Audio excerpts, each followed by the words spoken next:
ನಮಸ್ಕಾರ. ನಾನು ನಿಮ್ಮ ಪ್ರೀತಿಯ ಕನ್ನಡಿಗ ಆಲ್ ಇನ್ ಒನ್ ವ್ಲಾಗ್ಸ್ಗೆ ಮತ್ತೆ ಸ್ವಾಗತ. ಕೆಲವು ದಿನಗಳ ಹಿಂದೆ ನಾವು ಒಂದು ಮಲವನ್ನು ಸಂರಕ್ಷಣೆ ಮಾಡಿದ್ದೀವಿ. ಅದನ್ನು ಹೇಗೆ ಎಂದು ತಿಳಿಸಿದ್ದೀವಿ ನೋಡಿ. ಅದನ್ನು ನಾವು ಹೇಗೆ ಸಂರಕ್ಷಣೆ ಮಾಡಿದ್ದೀವಿ ಎಂದು ನಮ್ಮ ಅಣ್ಣನು ತಿಳಿಸುತ್ತಾನೆ. ನೀವೇ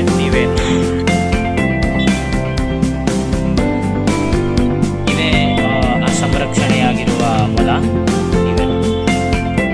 ಎಲ್ರಿಗೂ ನನ್ನ ನಮಸ್ಕಾರಗಳು. ಈ ಮೊಲವನ್ನು ಹೇಗೆ ಸಂರಕ್ಷಣೆ ಮಾಡಿದ್ವಿ ಎಂದರೆ, ಒಂದು ದಿವಸ ನಾನು ಕಾಲೇಜಿಂದ ಬರುವಾಗ ನಮ್ಮ ಮನೆಯ ಹತ್ತಿರ ಇರುವ ಅಂಗಡಿಯಲ್ಲಿ ಮೊಲಗಳು 5 ಮರಿ ಹಾಕಿದ್ದವು. ಅದರಲ್ಲಿ ಒಂದು ಮೊಲವನ್ನು ನಾನು ಸಂರಕ್ಷಣೆ ಮಾಡಿದೆ. ಹೇಗೆ ಅಂತ ಅಂದರೆ, ಅವರು ನಾನು ನೋಡಿದಾಗ 5 ಮೊಲಗಳಿಗೆ ಸ್ನಾನ ಮಾಡಿಸುತ್ತಿದ್ದರು. ಇದು ನಾನು ತಂದು 15 ದಿವಸ ಆಯಿತು.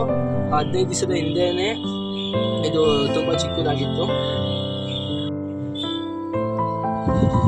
ಅಲ್ಲಿ ಚಿಕ್ಕದಾದ ಮರಿಗಳಿಗೆ ಅವರು ಸ್ನಾನ ಮಾಡಿಸುತ್ತಿದ್ದರು. ಆಗ ನಾನು ಅವರನ್ನು ಕೇಳಿದೆ, ಈ ಮೊಲಗಳನ್ನು ಕೊಡುತ್ತೀರಾ ಎಂದು. ಅವರು ಇಲ್ಲ ಅಂತ ಅಂದಾಗ, ನಾನು ಕಾಸು ಕೊಡ್ತೀನಿ ಅಂತ ಅಂದಾಗ ಅವರು ನನಗೆ ಹೇಳಿದರು, ಸರಿ ಆಯ್ತಪ್ಪ, ಆಮೇಲಿಂದ ಬಾ, ನಾನು ನಿಮಗೆ ಕೊಡುತ್ತೀನಿ ಎಂದು. ನಾನು ನನ್ನ ಟ್ಯೂಷನ್ ಮುಗಿಸಿಕೊಂಡು ಹೋಗಿ ನೋಡಿದಾಗ 2 ಮೊಲಗಳು ಸತ್ತಿ ಹೋಗಿತ್ತು.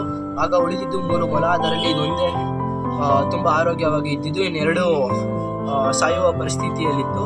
ಆಗ ನಾನು ಈ ಮೊಲವನ್ನು ಇರಿಸಿಕೊಂಡು ಬಂದು ಸಾಕಿ ಇಷ್ಟ ಮಟ್ಟರಿಗೆ ಬೆಳೆಸಿದ್ದೀನಿ.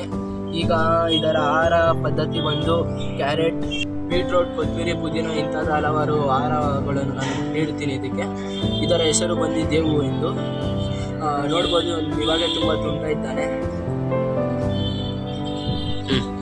ಇವನ ಬೆಳವಣಿಗೆಯನ್ನು ನಾವು ಶಾರ್ಟ್ಸ್ನಲ್ಲಿ ತಿಳಿಸುತ್ತೀವಿ.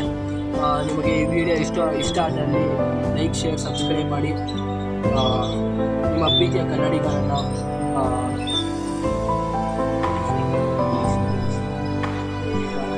ಬೀಟ್ರೋಟ್, ಕೊತ್ತಂಬರಿ, ಪುದೀನ ಇಂಥದ್ದು ಹಲವಾರು ಆಹಾರಗಳನ್ನು ನೀಡುತ್ತೀನಿ ಇದಕ್ಕೆ. ಇದರ ಹೆಸರು ಬಂದು ದೇವು ಎಂದು. ನೋಡ್ಬೋದು, ಇವಾಗ ತುಂಬ ತುಂಟ ಇದ್ದಾನೆ. ಇವನ ಬೆಳವಣಿಗೆಯನ್ನು ನಾವು ಶಾರ್ಟ್ಸ್ನಲ್ಲಿ ತಿಳಿಸುತ್ತೀವಿ. ನಿಮಗೆ ಈ ವಿಡಿಯೋ ಇಷ್ಟ ಆದಲ್ಲಿ ಲೈಕ್, ಶೇರ್, ಸಬ್ಸ್ಕ್ರೈಬ್ ಮಾಡಿ. ಈಗ ಕನ್ನಡವನ್ನು ಉಳಿಸಿ ಬೆಳೆಸಿ ಕಲಿಸಿ ಎಂದು ಹೇಳುತ್ತಾ ಈ ವ್ಲಾಗನ್ನು ನಾನು ಮುಕ್ತಾಯಗೊಳಿಸುತ್ತಿದ್ದೇನೆ. ಧನ್ಯವಾದ.